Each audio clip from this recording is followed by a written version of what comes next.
In a group of 5 people, A, B, C, D and E, any two are either friends or enemies. No three of them are friends of each other and no three of them are enemies of each other. Find the number of friends that A has in the group. For a change, I have also given the options. एक बार सिर्फ question explain कर देता हूं कि question कहना क्या चाह रहा है कि अगर मान लो A is friends with B and A, let me indicate that with F, and A is friends with C as well.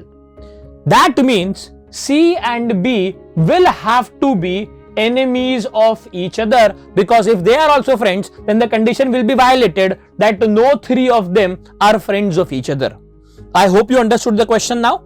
Pause the video, try, and I'll see you with the solution on the other side.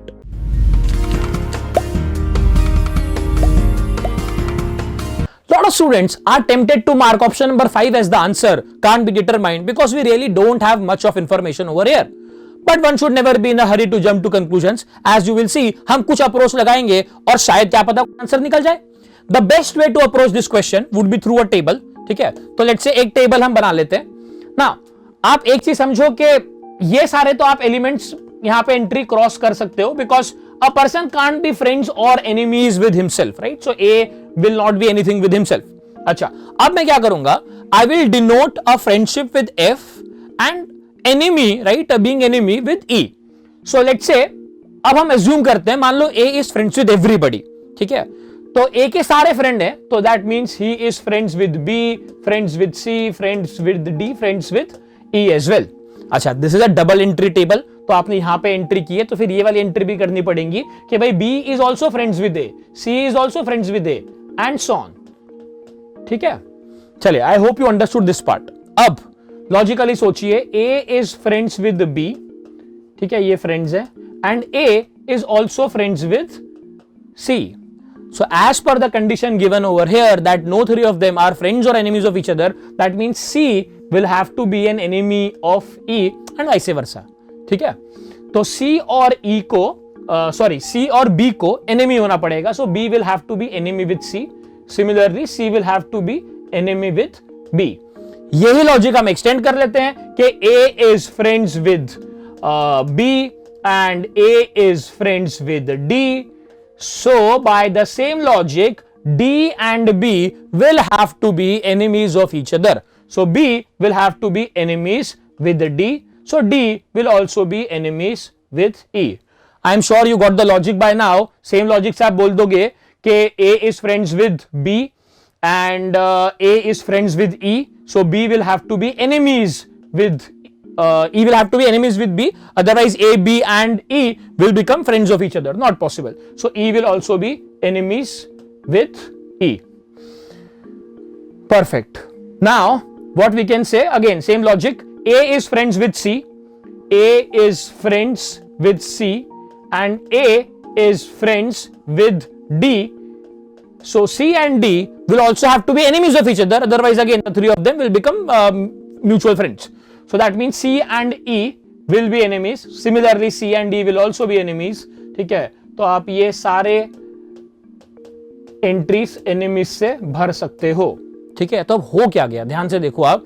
तो अब यहां पे क्या आ रहा है कि B is enemies with C, C is enemies with D और E, and B and D are also enemies. तो हमारी वो वाली कंडीशन वायलेट हो जा रही है that no three of them are enemies of each other. That condition is being violated if we assume that A is friends with everybody. ठीक है, तो अब यहां पे क्या हो गया कि 4 फ्रेंड पॉसिबल नहीं है ना, तो 4 एनिमी भी पॉसिबल नहीं होंगे, बिकॉज अगेन एंट्री की बात है ना, यहां पे आपको F को रिप्लेस कर दो E से, तो E रिप्लेस हो जाएगा F से.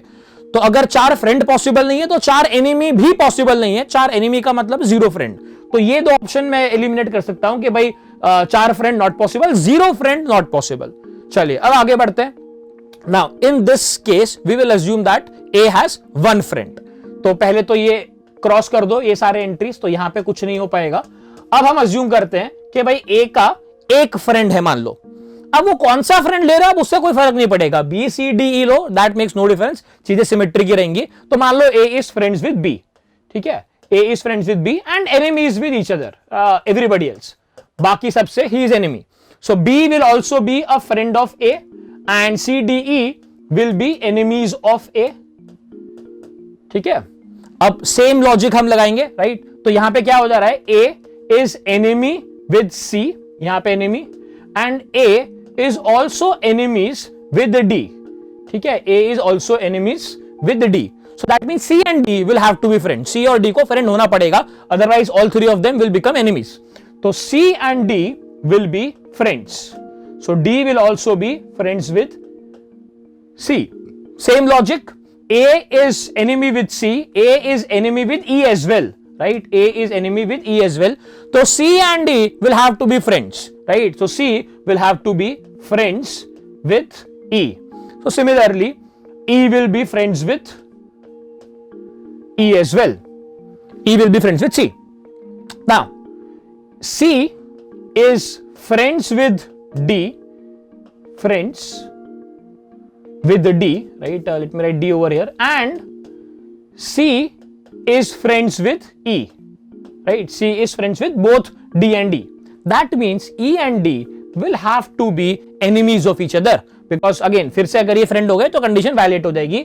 So E and D are enemies of each other. So E or D will be enemies.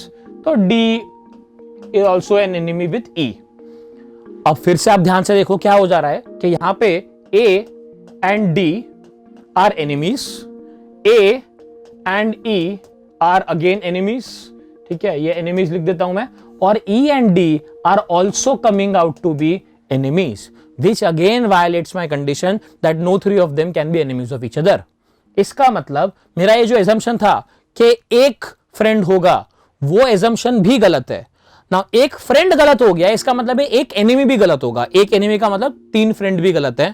So by virtue of elimination we can say that zero friend possible नहीं है, one friend possible नहीं है। Zero friend possible नहीं है तो zero enemy meaning four friends possible नहीं है। One friend possible नहीं है, इसका मतलब वन एनिमी मतलब तीन फ्रेंड पॉसिबल नहीं है। So that means A definitely has two friends in the group.